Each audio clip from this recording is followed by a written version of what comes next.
여러분 안녕하세요. 다산에듀 강사 권동성입니다. 우리가 어느덧 8장 변전소 파트에 들어오게 되었습니다. 좀 어떠신가요?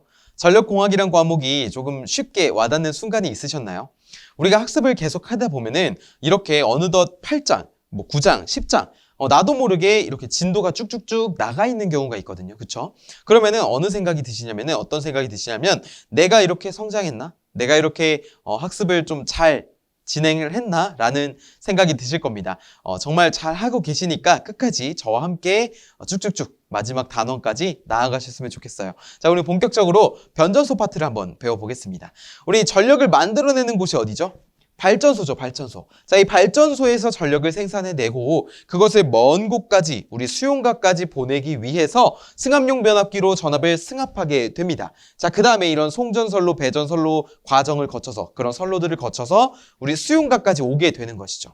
이게 이제 전체적인 전력 계통의 흐름인데 이 변전소라고 하는 것은요, 이러한 과정에 있어서 전압을 올려주거나 낮춰주는 그런 역할을 수행하는 곳이 어디냐면 변전소다라고 할 수가 있을 것 같아요. 자, 그렇기 때문에 우리가 첫 번째 변전소의 역할부터 한번 간략하게 보겠습니다. 자, 변전소의 역할은 제일 대표적인 게 이겁니다. 전압의 변성 및 조정. 자, 이게 핵심인데 전력 공급 능력을 증대시켜주게 됩니다. 변전소를 사용해 줌으로써 조금 더 효율적으로 전력 공급이 이루어진다는 거죠. 자, 그 다음에 변전소를 사용해 줌으로써 계통 설계를 조금 더 합리적으로 할 수 있기 때문에 전력 수송 설비라든지 그런 비용이 경감되게 됩니다. 자, 마지막으로 이제 전압을 높여주고 낮춰주는 과정에 있어서 이러한 전력 손실 또한 감소시켜줄 수 있는 역할도 변전소에서 수행하고 있고요. 그리고 변전소는 전압을 변성하는 것뿐만이 아니라 전력의 집중과 배분의 역할을 수행하기도 합니다. 자, 전력의 안정된 공급과 경제적인 수송을 위해서 전력을 집중하고 배분시켜주게 되는 것이죠. 자, 그 다음에 세 번째로는요, 전력의 조류를 제어하게 됩니다. 우리 조류하면 그 세할 때 그 조류가 아닌 거 아시죠? 전력 조류라고 하는 것은 전력의 흐름을 말하죠. 그쵸? 자, 계통 내 설비의 과부하를 방지하고 사고 시 고장 범위 확대를 방지하기 위해서 이 적절하게 전력 조류가 이루어져야 하고요. 조상 설비를 설치해서 소비 지점에 가까이에서 무효 전력을 공급해 줘야겠습니다. 이 조상 설비라고 하는 것은 결국에 이 송전단과 수전단 전압을 일정하게 유지해주고 무효 전력을 경감시켜주는 설비를 조상 설비라고 하죠. 자, 아무튼 변전소에서도 이러한 역할을 수행하게 되고요. 자, 이러한 변전소는 그러면 어떻게 보호를 하냐라고 했을 때는 전력 설비가 광범위하게 분포되어 있기 때문에 이 사고가 일어날 가능성이 크게 됩니다. 그리고 이 변전소 설비가 자연 환경에 노출이 되어 있기 때문에 이러한 보호 장치가 반드시 필요한 법이죠. 자, 그러면 우리 두 번째 보시면은 변전소에 설비가 있습니다. 교재 보시면 주변압기가 있고 조상설비가 있고 그 밑에 모선이 있게 되는데요. 먼저 주변압기라고 하는 것은 이제 메인 변압기입니다, 여러분. 메인, 주가 되는 변압기다라고 해서 주변압기가 되는데 이러한 주변압기에서는 전압의 위상을 조정하기도 하고요. 그리고 전압의 조정, 그리고 무효 전력을 제어하는 역할도 수행하게 됩니다. 딱 이 정도만 아시면 될 것 같아요. 어디서요? 주변압기에서요. 주변압기에서는 전압의 위상도 조정하고 무효 전력과 전압을 제어하고 조정하게 된다라는 것이 핵심이 되겠고 이 주변압기에서는 보통 강압용 변압기가 주로 사용이 됩니다. 강압이라고 하는 건 전압을 줄여준다는 거예요. 결국에 이 승합용 변압기에서 전압을 올린 다음에 이런 변전소 설비에서 강압용 변압기로 낮춰서 수용각까지 오게 되는 것이죠. 자, 그다음에 두 번째 조상 설비입니다. 조상 설비는 송수전단 전압이 일정하게 유지가 되어야 되겠고요. 그 다음에 무효 전력을 공급해 줌으로써 역류를 개선하게 됩니다. 이게 핵심이죠, 사실. 부하의 역류를 개선할 때도 조상 설비 어떤 것이 있었죠? 전력류 콘덴서가 있었잖아요. 이러한 전력류 콘덴서를 비롯한 각종 조상 설비들이 이런 무효 전력을 경감시켜주는 역할을 수행하게 되고 지게 전체적으로 봤을 때는 역류를 개선하는 효과를 가져오게 되는 것입니다. 자, 그다음에 중부하 시에는 진상 무효 전력, 경부하 시에는 지상 무효 전력을 공급한다라고 되어 있는데 우리 중부하라고 하는 건 부하가 무겁다라는 겁니다. 그러니까 예를 들어 이제 전동기 같은 무거운 부하는 지상이에요. 그러니까 코일 성분이기 때문에 지상 무효 전력이 많은데 이럴 때는 진상 무효 전력을 공급해서 경감시켜주고 상쇄시켜주는 거죠. 그 다음에 경부하, 가벼운 부하일 때는 지상 무효 전력을 공급해서 페란티 현상을 방지하게 되는 것입니다. 자, 그래서 우리 세 번째 모선을 한번 같이 보겠습니다. 모선 보시면은 주변압기, 조상 설비, 송전선, 배전선 및 기타 부속 설비가 접속되는 공동의 도체를 우리가 모선이라고 하고요. 그때 명칭을요, 버스라고 표현합니다. 버스. 우리 타는 버스 있죠? 자, 그런 것처럼 이 모선의 명칭은 버스입니다. 예전에는 이제 부스라고도 하기도 했는데 전체적인 올바른 명칭은 버스라고 불러주시면 돼요. 자, 그리고 여기 보시면은 샵 1버스, 샵 2버스 이렇게 주어져 있네요. 그쵸? 자, 그럼 여기는 뭔가요? 지금 모선이 하나만 있어요. 하나. 자, 이것을 무엇이라고 부르냐면은 단, 모, 선이라고 합니다. 단모선. 자, 그 다음에 여기 두 개가 있어요. 샵 1버스와 샵 2버스가 있단 말이에요. 자, 이거는 뭐냐면 이중 모선이라고 합니다. 또는 뭐라고 부를까요? 우리 도체, 단도체, 도체가 하나 있으면 단도체, 여러 개 있으면 뭐였어요? 복도체였죠. 이것도 마찬가지로 복모선이라고 할 수가 있습니다. 그래서 여기는 단모선, 여기는 복모선이 되는 것이죠. 괜찮으세요? 자, 그럼 단모선은 딱 봤을 때 어떻습니까? 이 복모선에 비해서 구조가 굉장히 간단합니다. 그렇죠? 그래서 이 개통을 설계할 때 가격도 저렴하고요. 대신에 보수 점검도 용이하지만 어떤 것이 가장 큰 단점이냐면 예를 들어 모선이 고장이 나거나 아니면은 점검 시에는 그럼 여기가 이렇게 끊기잖아요. 그럼 이쪽에 이런 나머지 부하들에 있어서 전력 공급이 될까요? 안 되죠. 그러니까 단모선이라고 하는 모선이 하나이기 때문에 이 어쨌든 머리가 끊기는 거기 때문에 나머지 부하들의 전력 공급이 원활하게 이루어지지 않을 수 있습니다. 전체 정전이 된다는 거죠. 그러한 문제점은 있지만 어쨌든 단모선이라고 하는 것은 좀 간단한 모선이다. 시설비가 저렴하고 보수 점검이 용이한 모선이다라고 보시면 되겠고요. 자, 그에 반해 이제 이중 모선이라고 하는 것은 하나의 모선이 점검 또는 고장이 발생하더라도 다른 모선으로부터 어쨌든 전력 공급을 원활하게 받을 수가 있겠죠. 하지만 가장 큰 단점은 뭐냐면 어쨌든 돈입니다. 돈. 비용이 좀 많이 들어가요. 왜냐면은 자, 이렇게 차단기라든지 이런 개폐 장치들이 많이들 들어가게 되고 그로 인해서 소요 면적 또한 증가하게 됨에 따라서 우리 비용이 되게 증가하게 됩니다. 그런 단점이 있고 대신에 뭐예요?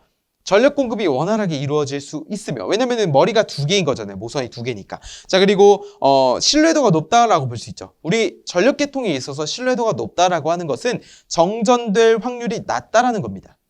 공급 신뢰도가 높다라는 것은 정전될 확률이 낮다라는 거예요. 결국에 무정전이라고 하는 건 뭐예요? 공급 신뢰도가 최대라는 뜻이겠죠. 자, 아무튼 이런 이중모선은 그러한 장점을 가지고 있고요. 교재 보시면 이런 특징들도 한번 쭉 읽어보시면 좋을 것 같습니다. 자, 세 번째 보시면 환상모선이라고 되어 있습니다. 환상모선. 우리 환상모선이라고 하는 것은 무엇입니까? 고리환. 환상적이다 그거 환상 아니에요, 여러분. 고리환자를 써서 둥글게 약간 강강술래 하듯이 이렇게 둥글게 되어 있다라고 해서 환상모선입니다. 교재 그림 보시면 아시겠지만 되게 이렇게 원의 형태를 띠고 있죠. 간혹가다 이러신 분 계세요? 원의 형태가 아니라 사각형인데요? 그냥 고리의 형태입니다, 여러분. 절대 오해하지 마시고. 자, 모선이 환상으로 되어 있어서 모선의 부분적인 정전이라든지 아니면 차단기를 점검한다든지 보수 점검 측에서 편리하지만 대신에 뭐예요? 보호 방식이 복잡하다라는 특징을 갖고 있습니다. 자, 좋아요. 자, 우리 네 번째로 우리 기타 설비를 한번 보겠습니다. 자, 이거를 지우고 여기다 볼게요.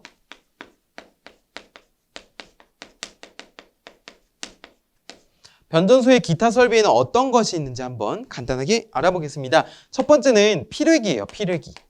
필회기 이제 아시겠죠? 라이트닝 어레스터라고 해서 뭐예요?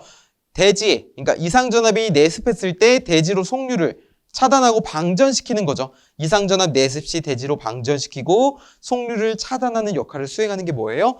필회기죠. 필회기. 자, 그래서 이거는 이상전압 내습 시 대지로 방전. 자, 이렇게 적을 수가 있겠습니다. 자, 그다음에 속류 차단도 덤으로 있겠죠. 두 번째는 중성점 접지기기예요. 중성점 접지기기. 첫 번째로 중성점 접지기기 첫 번째는 바로 NGR이 있습니다. 여기 보시면 NGR이 있어요.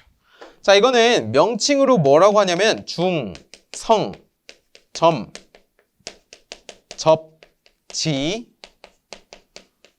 저항기라고 부릅니다. 뭐라고요? 중성점 접지 저항기. 이 계통의 중성점에 이제 접지하는 목적으로 사용되는 것인데, 자, 이거는 역할이 있어요. 지락 시 지락 전류를 억제하고요.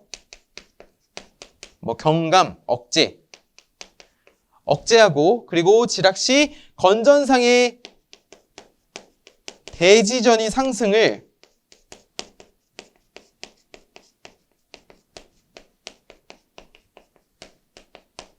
억제. 결국에 뭐예요? 이 중성점 접지 저항기라고 하는 것은 지락시 지락 전류를 경감시켜 주게 되고 감소시켜 주게 되고 건전상의 대지전이 상승 또한 억제시켜 주게 되는 것이 이 중성점 접지 저항기의 역할이라고 보시면 되겠습니다. 되셨죠? 자, 그다음에 두 번째로는 NR이 있어요. NR. 위에는 NGR, 밑에는 NR입니다. 자, 이거는 중성점 레지스터라고 부르는 거예요. 중성점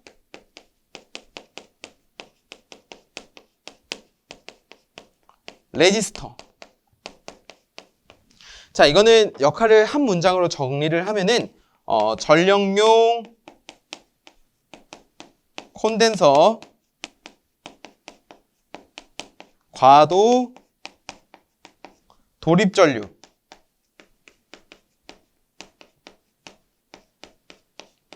억제라고 쓸 수 있겠습니다.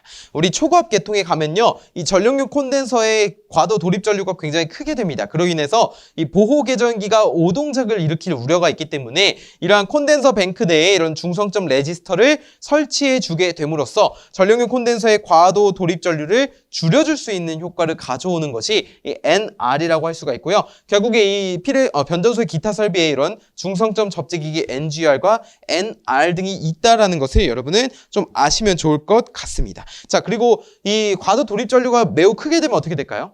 콘덴서를 재투입했을 때 소손될 우려가 있어요. 왜냐면은 애초에 이제 도립 전류가 되게 높기 때문에 그로 인해서 소손되는 것을 방지할 수 있게 되는 것이죠.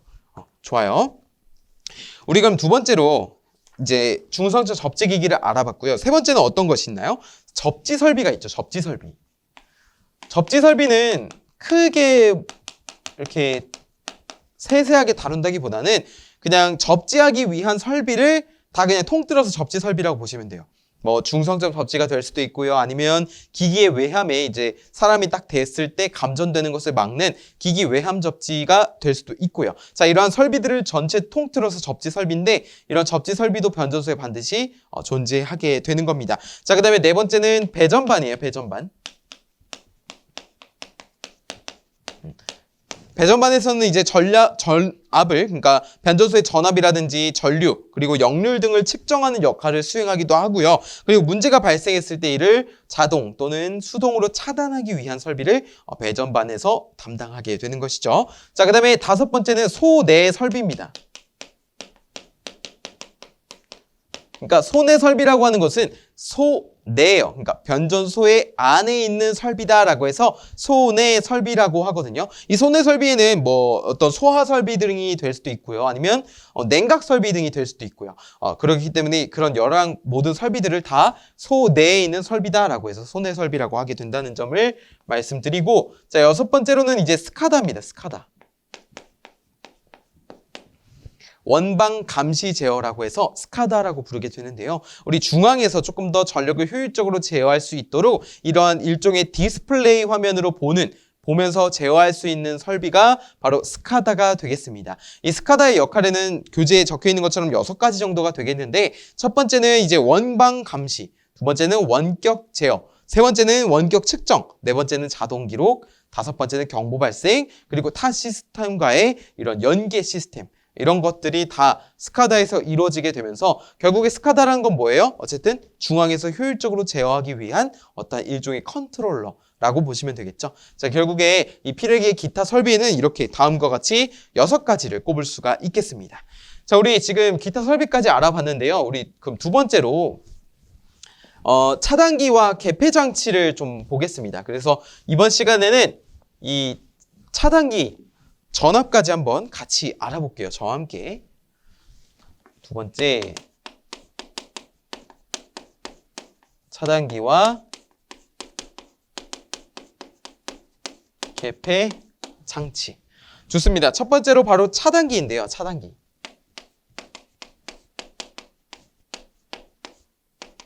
차단기는 영어로 circuit breaker입니다. 뭐라고요? circuit breaker. 그렇기 때문에 약호로요. C, B라고 표현을 해요. C, B. circuit breaker. 여러분 이제 C, B를 보시면 이게 차단기구나 라는 것을 아셔야 됩니다. 차단기의 역할을 두 문장으로 적어보면은 부하전류라고 하는 것은 우리가 어떤 부하를 사용하는 데 있어서 그 부하에 흐르는 정상적인 전류를 부하전류라고 합니다. 이 부하전류를 개폐, 열고 닫을 수 있다는 거예요. 전류가 흐르고 있을 때 열고 닫을 수 있고, 및 고장 전류 차단, 단락이라든지 그런 매우 큰 고장 전류를 차단하는 역할을 수행하게 됩니다. 그러니까 결국에 뭐예요? 이 변전소에 있어서 이 차단기는 반드시 필요한 거겠죠. 그쵸? 부하전류 개폐 및 고장전류를 차단하게 됩니다. 그리고 어떠한 역할을 수행하게 되냐면 이것을 고장전류를 차단하게 되니까 뭐예요? 사고 범위가 확대되는 것을 뭐예요? 방지할 수 있다는 거예요. 좋아요. 그렇기 때문에 이 차단기는 굉장히 중요한 역할을 맡고 있다고 보시면 되겠습니다. 그럼 이 차단기의 종류를 한번 볼까요? 차단기의 종류.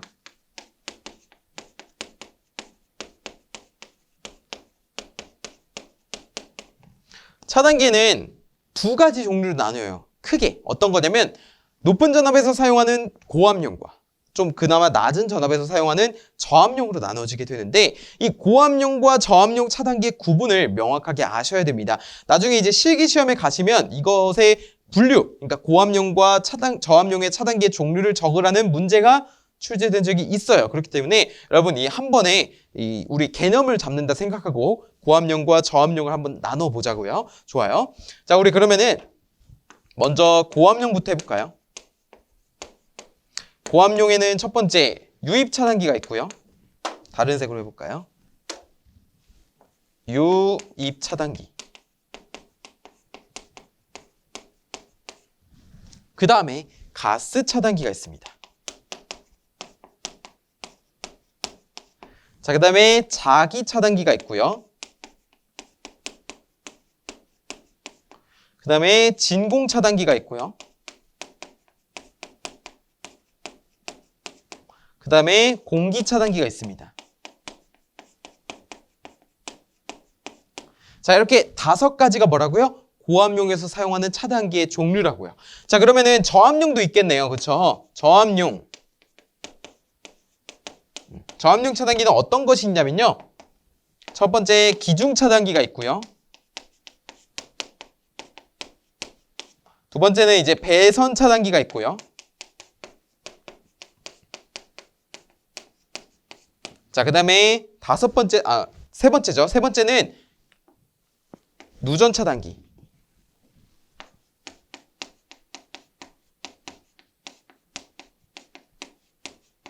우리 지금부터 이 차단기의 종류를 유입 차단기부터 여기 누전 차단기까지 하나하나 특징을 같이 알아보는 시간을 가져보겠습니다.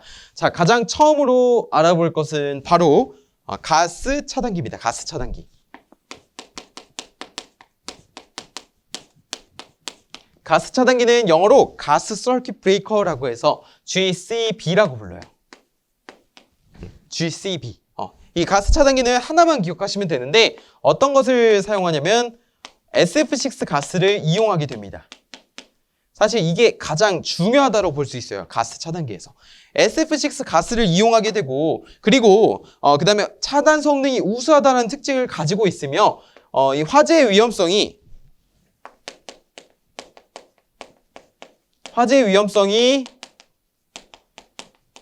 거의 없다 라고 표현할 수도 있어요. 자, 그 다음에 소음이 작아요. 소음이.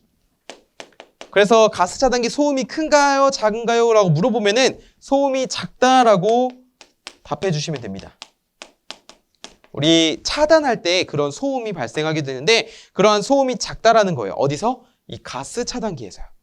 그리고 이 가스 차단기는 지금 SF6 가스를 이용한다라고 했잖아요. 예전에는 이제 육불화황 가스다라고 해서 이것에 육불화황 가스 그리고 SF6 가스 이렇게 둘 다 동시에 부르곤 했는데 최근에는 그냥 SF6 가스가 맞는 명칭이라고 보시면 돼요. 그러니까 여러분 SF6 가스만 기억하시면 됩니다. 이 SF6 가스를 조금 더 알아볼까요? 첫 번째로 SF6 가스는 불활성입니다. 불활성이라고 하는 것은 보통의 상태에서 다른 원소들과 화학 반응을 하지 않는 것, 다른 물질과 화학 반응을 하지 않는 것을 불활성이라고 하거든요. 뭐 헬륨이라든지 아르곤과 같은 이런 대표적인 가스들이 있게 되는데 SF6 가스도 어쨌든 불활성 기체가 되는 것입니다. 자, 그다음에 무독성, 냄새가 없는 무취, 그리고 색깔이 없는 무색성을 띠게 되는 것이 뭐라고요? SF6 가스라고요. 자, 그 다음에 공기에, 지금부터 제가 적는 거는 공기에 비해서입니다. 공기에 비해서. 자, 절연 내력이 2배에서 3배가 됩니다. 어떤 거에 비해? SF6 가스가 공기에 비해서 절연 내력이 2배에서 3배 정도 된다라는 거예요. 좋아요. 자, 그 다음에 소호 능력.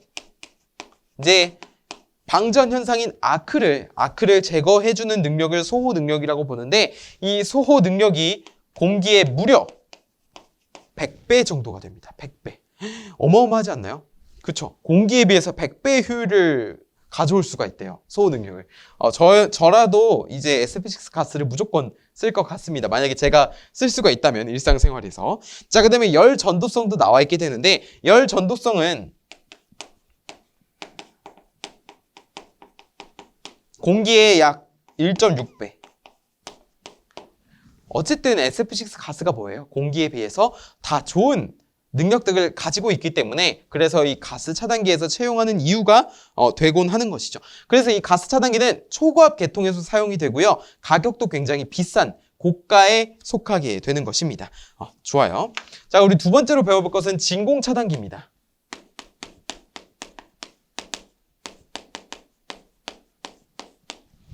우리 진공이 영어로 바큐움이죠.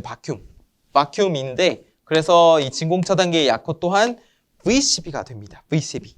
진공, 그러니까 소를 진공으로 이제 소화한다. 아크를 진공 상태에서 소화한다라고 해서 진공 차단기가 되는데 이 진공 차단기는 가장 큰 특징이 있어요. 어떤 거냐면 이 개폐서지가 가장 높습니다. 자, 그러면 이 개폐서지, 높은 개폐서지를 어디서 지우게 되죠? 없애주게 되죠? 바로 서지 흡수기입니다. 서지 흡수기. 설치. 진공 차단기 후단과 변압기 전단 사이에 서지 흡수기를 설치해 줌으로써 이 개폐서지를 제거해 줄 수 있게 되는 게 이 개폐서지 제거해 줄 수 있는 게 서지 흡수기의 목표가 되는 것이죠. 목적이 되는 것이죠. 자, 그 다음에 두 번째로 이 진공 차단기의 두 번째 특징으로는 우리가 차단 성능이 우수하다는 겁니다. 똑같이 이 가스 차단기와 동일하게 차단 성능이 우수하고요. 그리고 콘덴서 전류에 대한 재점호가 없습니다. 콘덴서 전류 대한 재점호가 없어요.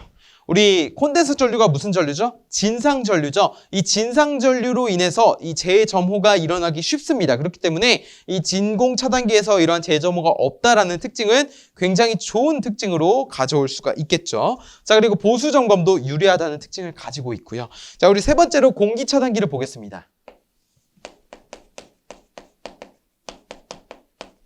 공기 차단기는 명칭이 약호가 ABB예요. 명칭은 공기 차단기, 약호는 ABB가 됩니다. Air Blast Breaker라고 해서 ABB가 되는데, 자, 이거는 이제 압축 공기를 이용하는 거예요. 압축 공기를 이용하게 되고요.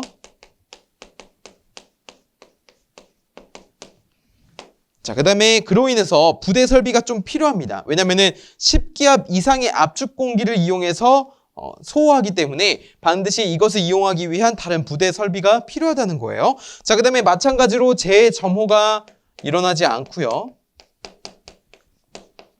제 점호가 없고, 그리고 유지 보수도 쉬우며 화재의 위험성.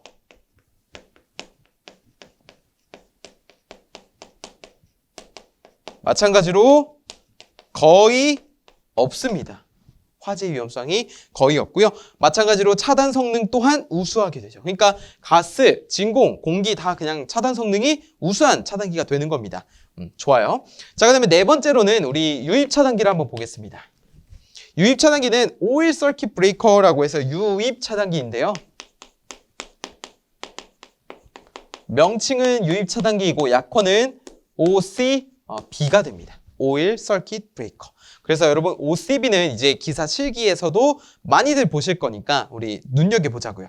우리 눈여겨봐야 될 거는 이 가스 차단기와 사실 진공 차단기 그리고 유입 차단기 정도가 되겠습니다. 자, 유입 차단기는 소호실에서 아크에 의한 이런 절연류의 분해, 그때 흡부력, 그때 발생하는 가스의 흡부력을 이용해서 소호를 시켜주는 것을 우리 유입 차단기의 역할이다라고 보는 건데요. 우리 보수가 번거로우나 방음 설비가 불필요합니다. 왜냐하면 소음이 없다라는 거예요. 자, 그리고 취급이 간단하고 저렴해요. 어쨌든 유입 차단기는 핵심이 뭐냐면 절연류를 사용해서 절연류 사용이 아니죠. 절연류를 제거할 때 절연류 분해, 제거보다는 분해가 맞겠네요. 분해가스에 절연류를 분해하는 가스에 흡부력 이용하게 되고요. 어쨌든 소음이 방음 설비가 불필요하고, 자, 그 다음에 취급이 간단하고 저렴하며 부싱형 변류기를 사용할 수 있습니다. 부싱형 변류기 사용 가능. 부싱형 변류기라고 하는 것은 이 2차 권선이 감긴 철심이 변압기라든지 아니면 차단기 그런 절연하는 곳을 부싱을 둘러싸는 형태를 우리가 부싱형 변류기라고 하거든요. 이 유입 차단기에서는 부싱형 변류기를 채용할 수가 있게 됩니다. 자, 그 다음에 대신에 설치 면적이 커요. 여러분 한번 유입 차단기 한번 검색 한번 해보시면은 굉장히 큰 것을 보실 수가 있습니다. 그렇기 때문에 어쨌든 유입 차단기는 설치 면적이 크다. 제가 방금 말씀드린 것처럼 이제 실제 실물을 보게 되면은 내가 학습 때 봤던 그런 차단기들이 저렇게 생겼구나 실제로는. 그러면은 이게 학습이 연계가 되잖아요. 내가 배웠던 내용과 내가 본 내용이 이렇게 상호간에 연계가 되기 때문에 조금 더 기억에 잘 남으실 수가 있어요. 그렇기 때문에 저는 뭐 이런 글로만 배운 것도 좋지만 아니면 직접 실물을 보는 것도 저는 좋다고 생각을 합니다. 시간이 되신다면은 그런 것도 한번 보시면 좋을 것 같고요. 자, 그다음에 마지막으로 다섯 번째는 이제 자기 차단기입니다. 고압에서 사용하는 차단기의 마지막이죠. 자기 차단기는 약호가 B가 됩니다. MBB. 자, 이거는 전자력을 이용해요. 전자력을 이용해서 아크를 소호하는 역할을 수행하는 게 자기 차단기이고요. 자기 차단기는 아무래도 이제 자기를 이용하기 때문에 화재의 위험성이 거의 없습니다. 그러니까 화재의 위험성이 거의 없고 보수 점검 또한 용이하게 되는 것이죠. 자, 이게 이제 자기 차단기까지였고요. 우리 지우고 한번 그 다음에 기중 차단기와 배선 차단기, 누전 차단기를 한번 같이 보겠습니다. 정말 지금 잘 하고 계십니다. 좋아요. 자, 우리 여섯 번째 기중 차단기 볼게요.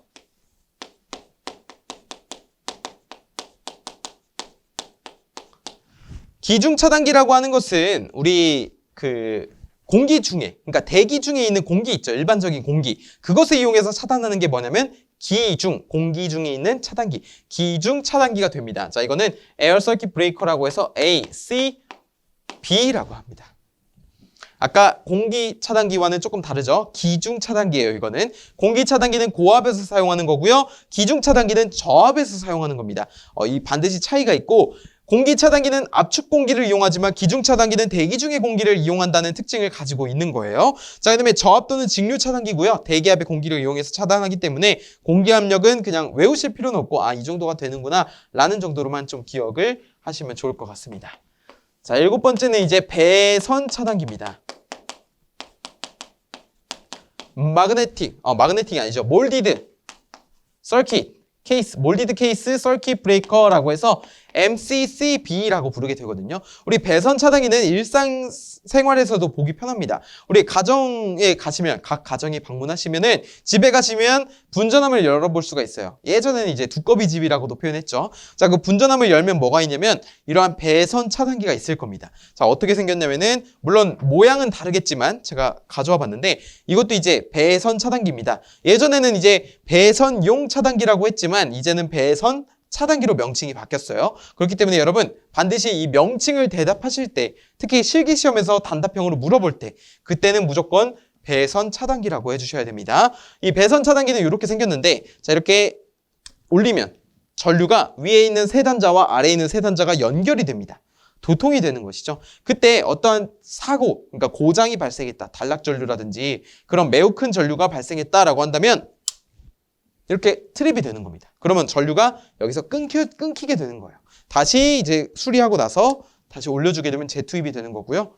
끊기게 되는 거고요. 이런 식으로 하는 게 이 배선 차단기의 역할인데, 배선 차단기는 말 그대로 배선 차단기입니다. 전선을 보호하기 위한 거예요. 전선. 우리 전류가, 이게 전선이 있으면 전류가 흐르죠. 그 전류가 흐르면 어떻게 돼요? 주변에 열이 발생하게 됩니다.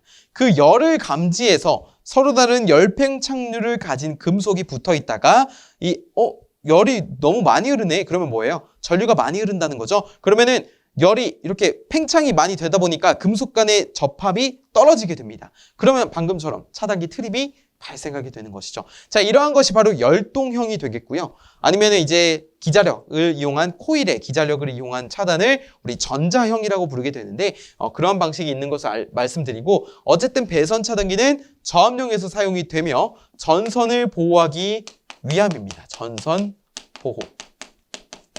그 다음에 이 배선 차단기와 좀 붙어 다니는 친구가 무엇이냐면요, 바로 누전 차단기입니다. 누전 차단기는 약호로 ELB라고 부르게 되는데, 제가 누전 차단기도 한번 가져와 봤습니다. 이거는 많이들 보셨을 수도 있어요. 자, 이렇게 생겼습니다. 여기도 마찬가지로 이렇게 올려주게 되면은 위에 두 단자와 아래 두 단자가 연결이 되고요. 트립이, 어떤 누전이 발생하게 된다면 이렇게 떨어지게 됩니다. 이게 트립이 발생한다는 건데, 누전이 뭐예요? 결국에 전기가 샌다는 거죠. 내가 예를 들어 10A를 보냈는데 다시 돌아올 때도 어쨌든 전류는 10A가 와야 됩니다. 왜냐하면 키르요프 법칙에 의해서죠. 그렇죠? 나간 전류의 합은 들어간 전류의 합과 같다가 키르요프 법칙이잖아요. 어쨌든 내가 10을 보냈는데 10이 오지 않았다는 거는 어딘가에서 전기가 샜다는 겁니다. 그럼 결국에 그게 결국 누전이라는 거고, 그 샌 부분을 우리 인체가 또는 가축이 만지게 되면 어떻게 되죠? 감전이 되는 거죠. 그것을 보호하기 위해 인체 감전 보호가 됩니다. 그러니까 배선 차단기의 역할과 이제 하나 더 누전의 역할을 수행하는 게 뭐예요? 누전 차단기가 되는 것이죠. 우리 분전함을 열면은 누전 차단기가 이렇게 여러 개가 있고요. 부하별로. 어디 인덕션이면 인덕션, 냉장고면 냉장고, 에어컨이면 에어컨, 부엌이면 부엌, 이렇게 해서 부하별로 존재하게 되고, 그 메인 차단기 역할을 수행하는 것이 바로 배선 차단기가 됩니다. 그래서 누전 차단기는 결국에 각각의 부하에서 어떤 누전이 발생하면은 차단시켜주기 위함인 거고, 이 배선 차단기는 그것을 통해서 이 통틀 전체 전류가 더 넘어서 전선이 손상되는 것을 보호하고자 이 배선 차단기가 동작하게 되는 것이죠. 자, 이렇게 우리는 지금 8가지의 차단기를 배웠습니다. 어떠신가요? 괜찮으세요? 정말 슈슈 지나갔는데 나중에 분명히 기억나실 거니까 지금 중요한 거는 이런 배선 차단기, 누전 차단기, 그리고 아까 전에 가스, 유입, 진공 차단기 정도 꼭 기억을 해주시면 좋을 것 같고요. 차단기의 종류는 고압과 저압으로 나뉜다 정도가 되겠습니다. 자, 우리 두 번째로 마지막으로 차단기 관련 용어를 한번 보고 마무리해 볼게요. 차단기에 관련된 용어로는 첫 번째는 정격 전압이라고 하는 것이 있습니다. 전격 전압이라고 하는 것은 차단기의 전격 전압을 말합니다. 우리 계통의 전압이 뭐 3.3, 6.6, 22.9, 154, 345, 765 이렇게 있게 되는데 각각의 공칭 전압에 따른 차단기의 전격 전압이 존재한다는 거예요. 근데 우리가 가장 중요하게 생각해야 될 전격 전압으로는요. 22.9 kV가 차단기 전격 전압으로는 25.8 kV가 되고요. 그 다음에 154 kV가 170 kV가 되는 것을 우리는 꼭 기억을 해줘야 됩니다. 이거 굉장히 자주 나오는 단어니까, 단위니까 꼭 기억을 해주시면 좋을 것 같고요. 차단기 전격 전압에는 이렇게 있다. 계통에 인가할 수 있는 계통의 최대 전압을 말하게 되죠. 자, 두 번째는 이제 전격 전류입니다. 그냥 전격 전류는 그냥 보통의 전류라는 거죠. 기기에도 전격이 있듯이 전격 전류도 다 전체 그냥 평범한 전류다라고 보시면 되고요. 우리 올바르게 운전할 수 있는 평범한 전류를 말하죠. 자, 그다음에 세 번째로는 전격 차단 전류가 있습니다. 전격 차단 전류. 차단기가 차단할 수 있는 최대의 전류를 전격 차단 전류라고 불러요. 이 전격 차단 전류라고 하는 것은 결국에 차단 전류에 해당이 되잖아요. 자, 이것을 이용해서 우리 결국에 무엇을 구하는 것이 목적이냐면 전격 차단 용량을 구해야 됩니다. 전격 차단 용량을 선정해야 돼요. 차단기에. 어떻게 선정하냐면 전격 차단 용량 PS라고 하는 것은 3상이기 때문에 루트 3에다가 차단기 전격 전압 VN 곱하기 차단기 전격 차단 전류 IS를 곱해주게 되면은 우리가 기본적으로 구할 수 있게 되는데 그때 일반적으로 기본 단위가요. 메가볼트 암페어가 됩니다. 근데 이 메가볼트 암페어가 되기 위해서는 어때요? 이 VN의 기본 단위가 킬로볼트여야 되고요. 그쵸? IS의 기본 단위는 킬로 암페어가 돼야 될 겁니다. 그래서 킬로가 맞나 메가가 되는 것이죠. 또는 이 볼트와 암페어를 한 다음에 곱하기 10의 마이너스 6제곱을 해줘도 우리 메가볼트 암페어로 변형시켜줄 수가 있습니다. 어쨌든 기본적인 단위가 그냥 메가볼트 암페어다라는 것을 말씀드린 거고 차단기의 전격 차단 용량은 무엇과 무엇을 이용해서 구한다? 차단기의 전격 전압과 차단기의 전격 차단 전류로 구한다. 그러니까 루트 3 곱하기 전격 전압 곱하기 전격 차단 전류가 결국에 뭐예요? 전격 차단 용량이 된다라는 것을 말씀드리는 겁니다. 물론 이 차단기의 전격 차단 용량은 계통의 단락 용량보다 크거나 같아야겠습니다. 이거보다는 커야 돼요. 크거나 같아야 돼요. 자, 우리 차단기 8가지 뿐만이 아니라 이렇게 차단기 관련된 용어까지 알아봤습니다. 다음 시간에 이어서 우리 변전소 두 번째 시간을 가져볼 건데요. 오늘 배운 내용을 좀 잘 복습하시고 다음 강의에서 웃는 모습으로 찾아뵙겠습니다. 감사합니다.